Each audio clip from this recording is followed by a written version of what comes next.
True crime is often told as shock and spectacle, but behind every headline is a family, a failure, and a moment where something went terribly wrong. This podcast is about those moments, the warning signs, the silence, the violence that hides in plain sight. I'm Johnny Black, and this is Unsaid Case Files. A son's viral crime, the murder of Tanya Byrd. In the early hours of a cold February morning in 2013, a man was walking his dog through Morrisania in the South Bronx. It was the kind of walk meant to be uneventful. Empty streets, trash piled neatly along the curb, nothing out of place. Then the dog stopped. It pulled hard toward a stack of garbage bags near the sidewalk, sniffing with an urgency that immediately made its owner uneasy. The man hesitated, then untied one of the bags. At first he thought he was looking at something tragic but explainable, a dead infant. Then he saw the hands, human hands. Realizing what he had found, the man became visibly shaken. Nearly in tears, he backed away and called police. What officers would discover that morning would reveal not just a homicide, but a crime that would horrify the public for its brutality, its intimacy, and for how openly it was displayed. Police arriving at the scene quickly realized the situation was far worse than initially reported. This was not a single bag, and it was not a single location. Over the course of several hours, officers located 4 separate garbage bags and a duffel bag spread across 4 blocks in the Morrisania neighborhood. Each contained different parts of the same body. One bag held a leg. Another contained a leg and an arm.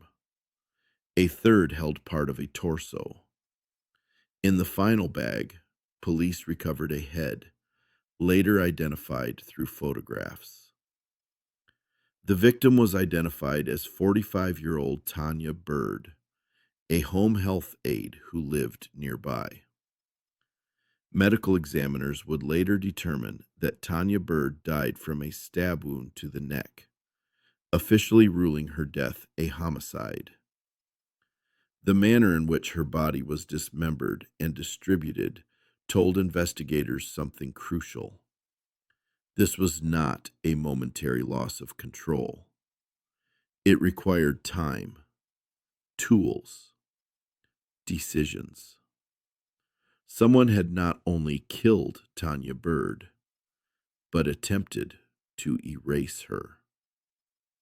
Before she became a headline, Tanya Byrd was a mother, a caregiver, and a working woman. She was known to her family as someone who tried to hold things together, often under difficult circumstances. As a home health aide, her job was caring for others, even as her own household grew increasingly unstable. In the days before her death, family members reported that Tanya wanted her adult son out of the apartment they shared.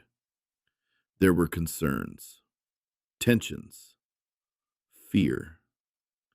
But like so many family conflicts, those struggles remained largely private until it was too late. Tanya Byrd's son, Bahsid McLean, was 23 years old. To outsiders, there was nothing immediately remarkable about him. But records and family statements painted a troubling picture.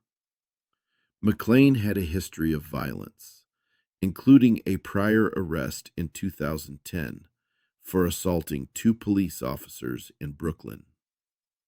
His father later told reporters, "He set fires. Nobody could control him." Relatives also told authorities that McLean may have been abusing another child in the home. This was not a sudden break. It was a slow, escalation. As investigators worked the case, a photograph began circulating online. In it, Bahsid McLean is seen wearing a black bandana around his neck. He is smiling. In his hand, he is holding his mother's severed head. The image spread rapidly, shared across social media, news outlets, and message boards. What disturbed people most wasn't just the violence. It was the expression, the absence of shame. This wasn't concealment. It was display. Police arrested McLean along with 26-year-old William Harris, an acquaintance accused of helping dispose of the body. According to a criminal complaint, McLean stabbed his mother in the neck and then dismembered her body with Harris's assistance. Authorities recovered a blade from the apartment McLean shared with his mother.